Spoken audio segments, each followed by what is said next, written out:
What's up, everybody? Welcome back to the channel. Today I'm here to break down the NBA DraftKings slate on Friday, September 4th. We got a big two-game slate today. We got the Houston Rockets LA Lakers game 1, where that should rest in peace to PJ Tucker. And then we also have Miami Heat Milwaukee Bucks game 2. Kind of a must-win game for Milwaukee, to be honest. So we're gonna see if they're gonna be able to do it. I mean, they almost won last game. It's kind of surprised to see them down 2-0, but at the same time, I'm not that surprised because I do know what this Heat team is. So we'll get into all that. But if you're new to the channel, make sure to leave a like, subscribe to the channel, leave a comment, turn on the notification bell. All those things really help me grow. I've had a lot of growth throughout NBA and NASCAR season, and we're getting ready for NFL to start. I can't wait for NFL and college football to start. I'll be making videos every day for that. I mean, I think I'll have 4 college football videos a week and like 11 NFL videos a week. So yeah, be on the lookout for that. Got a lot of stuff coming your guys' way. If you want to get more of my content, you can subscribe to my Patreon. For only $10 a month, you're going to get a spreadsheet with all the stats you need to know for DraftKings, FanDuel, Yahoo SuperDraft, and Fantasy Draft, along with projections. Then you're also going to get a daily article with salary tier rankings, cash core, and injury notes. So be sure to look out for that. If you want to follow me on social media, Twitter's at DFS Nate Lane, Instagram's at Nate Lane _. Yeah, I love to talk about sports over there, so just want to engage in sports talk. Like this morning, all of Twitter is just about Antonio Gibson season in NFL now. So, yeah, if you want to find my takes on that, mostly football and basketball stuff over there, but I also do talk about like NASCAR, baseball, college football, college basketball. So, yeah, give that a look.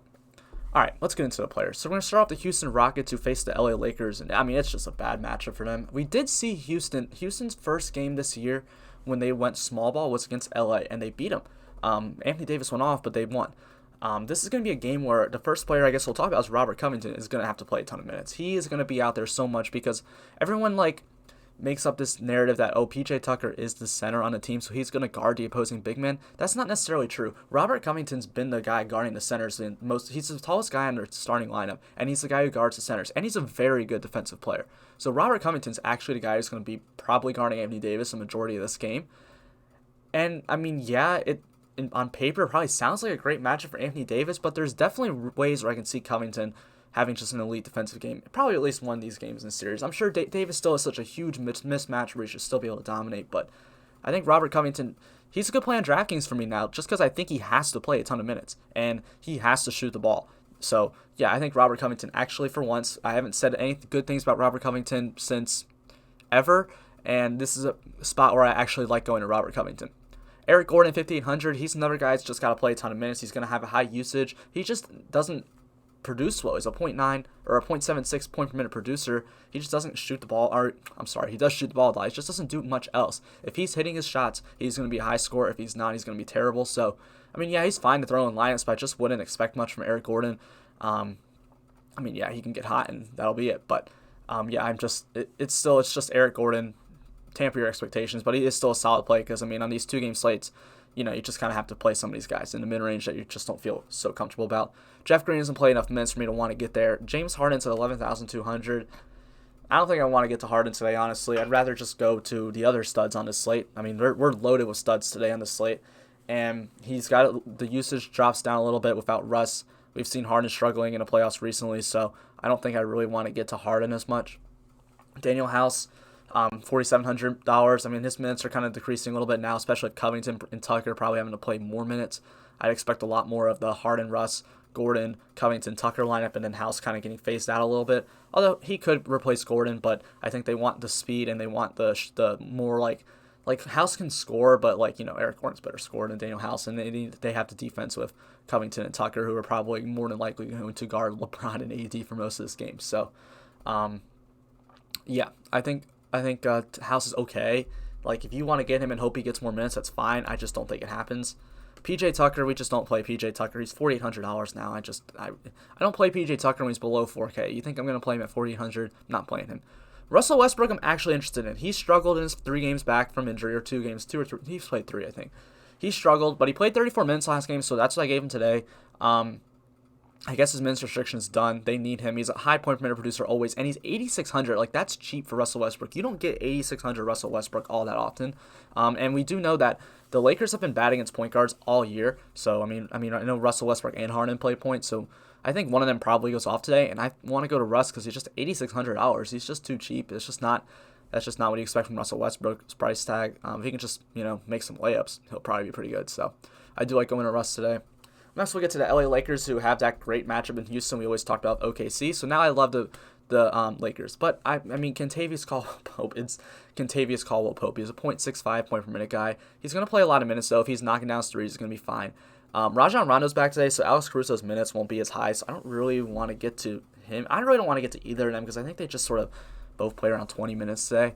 Maybe Rondo because he's 3,200, but Caruso 36. He's a low producer, 0.7 point per minute producer, so I don't know how much I really want to get to him. Anthony Davis, Anthony Davis is going to be the most popular stud of the day, for sure, just because the narrative of, oh my God, these guys are so small, they can't guard him in the paint. And yeah, that's great. It's just the same thing as I was always talking about Portland. Like, there's no one who can match up with Anthony Davis. He should dominate in this matchup. And it's the same thing, but they do have Robert Covington, who I will say is a better defender than anybody on that Portland Trailblazers team that was trying to match up with him. So, Anthony Davis at 10,600 is a great play. But if he's going to get really, really popular, just pivot to LeBron, man. It's LeBron James, or pivot to Harden. It's James Harden, or Giannis. It's Giannis. Like, they're all great players. So if if Davis is getting like ridiculous ownership, there's ways to get off him, but he's still a great play. He still looks absolutely fantastic. Danny Green, $4,100. He's 4,100 Danny Green. He's going to be out there a ton. He's there for defense. He's probably guarding Harden or Russ most of this game. And he's going to be out there. If he starts knocking down some threes, he's going to be a good play. It's same Danny Green as always. Low producer. If he hits his shots, he's good. If he doesn't, he's not good. If he's popular, I fade. If he's not popular, I go for him. So we'll see what Danny Green's ownership's looking like later on in the day, but he's an okay play. He's a cheap guy that you can throw in lineups. Dwight Howard. See, I don't think this is the match of Howard really does much. He's huge and they're small, but sometimes the big guys that aren't mobile, like Howard and McGee, get phased out. Like, I see a lot of Anthony Davis as center for this matchup in this series. I don't see Howard and McGee getting a ton of minutes. LeBron James. So everyone talking about how none of these guys can guard Anthony Davis in the paint. Well, what about LeBron? Like, LeBron has made a career off of driving to the basket. He's one of the best all time in the paint. He gets there, he finds open man, he scores, he dominates. So LeBron, just as good of a play as Anthony Davis. He may not be 6'11", but he's 6'8". He's massive. He's going to be able to hold his own, do great things in that paint against those small guys as well. So LeBron James. LeBron actually might be my favorite one to go to today, to be honest, because he's just going to go overlooked, I feel like everyone's just going to play Davis today, and no one's going to go for LeBron. So I do want to get some LeBron James a ton today. Kyle Kuzma, $5,000. He's just so inconsistent. He's a 0.8 point per minute producer, which is fine, but I don't know, man. I just don't feel too confident in Kyle Kuzma. I think he's just someone who's scoring dependent. He does match up well against them, but against Houston, but still not someone I really want to get to. And then JaVale McGee, Markieff Morris, I'm not really interested in. Rajon Rondo, I only have him for 17 minutes because he's fresh off an injury, but if he pushes for 25, 26 at 3,200, he's going to be really valuable.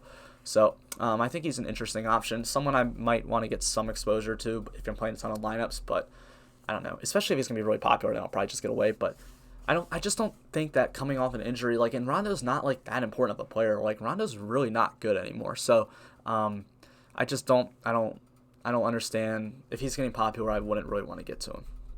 I also just don't understand him playing him that much today. Caruso's been fine. Anyway, everyone's gonna say, "Oh, playoff Rondo," but he never makes the playoffs. Anyway, Miami Heat.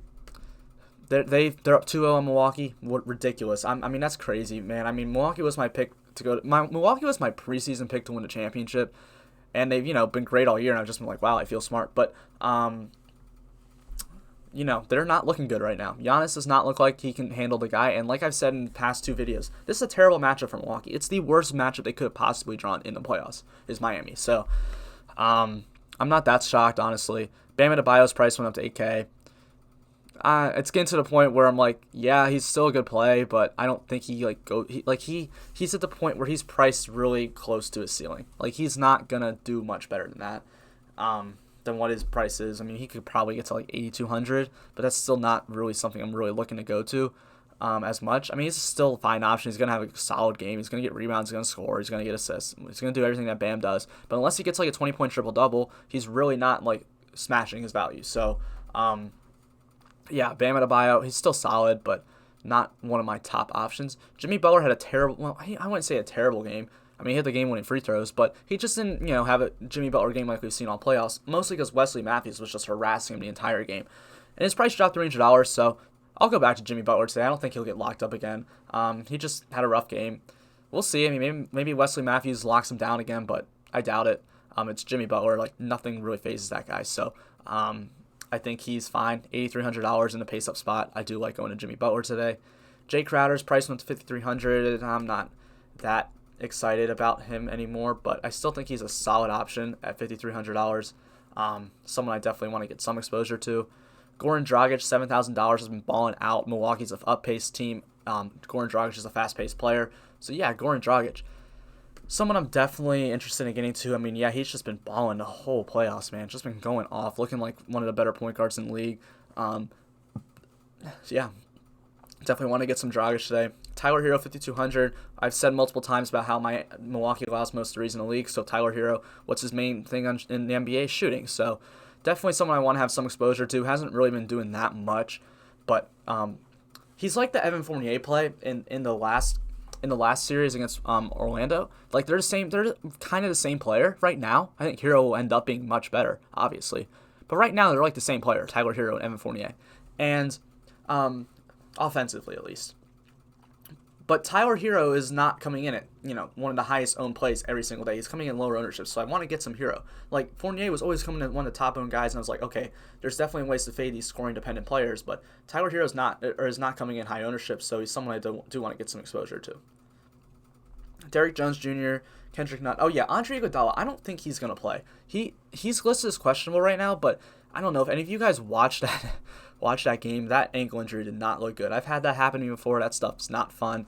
But that was real. I haven't seen an ankle roll that bad in a little bit in an NBA game. So that didn't look good. He couldn't really walk on it. So I don't think he's going to play. He's not that important of a player to his team. So it's not like, if it was Butler, I'd be like, okay, he's playing, or Bam's playing, or Goran's playing. But Iguodala, I doubt he plays. At his age, I just don't think he plays this game. But that opens up some more minutes for Derrick Jones Jr. and Kendrick Nunn. But it's not enough to where, like, I really want to get there. Like, I think that's, like, Iguodala's playing like 20 minutes a game. So I gave both of them a little bit more minutes. That's really it. Duncan Robinson, another three-point shooter where I've said Milwaukee's bad against threes, so I think he's a solid option to get to. The problem with Duncan Robinson is he's just not closing the games. Like, we see that Hero's in the closing lineup, and I'd just rather go there than someone who's not going to play 30-plus minutes. Like, I have him for 26 today, which is fine, but I always just want to have guys in the closing lineup. All right, and we'll close out the Milwaukee Bucks. Giannis Antetokounmpo, $11,500. He's Giannis. He's a good play. He hasn't looked great in this series, but he's still freaking Giannis. And I mean, they're down 2-0. Giannis needs to go off today, and this is a spot where I think he just comes in just looking for blood, and he goes absolutely off today. That's just my personal opinion. He's not the best play on DraftKings, best looking play on DraftKings. I'd rather get to Bron or AD in, like, matchup base and everything that you want to get into, but Giannis, like, narrative-wise, this is the game for him. This is the game he needs to show up. These next two games, he needs to show up and prove that he's a top 4 player in the NBA, because right now he's not playing like it at all. He's not even playing like a top 5 NBA player right now. So Giannis needs to come out and show it, and I think he knows that, and I think he will. So, yeah, Giannis. Eric Bledsoe, $5,700, came back from injury, played 30 minutes last game. I gave him 31 today. At his price tag, he's just way too cheap. Definitely a nice value. Miami's a tough defense, tough pace spot, but still, Eric Bledsoe, 31 minutes, $5,700. I'll take that all day. George Hill, $4,300, 26 minutes, low production player. I don't want to get there. Brook Lopez, $5,600, 32 minutes for him is what I have. And, yeah, I think he's fine. He's just, again, he's like kind of a scoring dependent player, and we've been seeing him kind of hit the threes the last few games, which has kind of been frustrating for me. But if he just, misses some shots, he's not going to be as great of a play. But if he is knocking down the threes, he's going to be a very good play at $5,600. It does seem like Brook Lopez seems to do great in the first half and nothing in the second half. That's what it seemed like in the past. Well, in the past 2 games, that's exactly what it's been, and it's happened in Orlando games too. So, Lopez is fine. Good play. He's going to play a ton of minutes, $5,600. I'd rather play him than, like, Eric Gordon at similar price range. So, but, like, Eric Bledsoe is only $100 more. I know it's different positions, but if you're playing, like, in the utility spot, like, I'd rather just go Bledsoe. And then we'll close out with Chris Middleton, $8,200. Dude's been playing good. Giannis has sucked, but Middleton's been good. Shooting very consistently from the field. Struggled against Orlando, but now he's balling out against Miami. So I still want to continue to just go after Chris Middleton, just because I know the upside's there. He's knocking down shots. He's taking over for Giannis right now. So I think Middleton's still in play. He looks really, really solid. I think that's really all I got to say for this video. I hope you guys got a lot of good information from this. If you want more of my content, you can subscribe to the Patreon after I record this, and then I record one more video. I will be writing the article for NBA today. So yeah, be sure to check out that. Thank you guys so much for watching. Hope you guys make some money tonight. Hope you guys enjoy watching some basketball.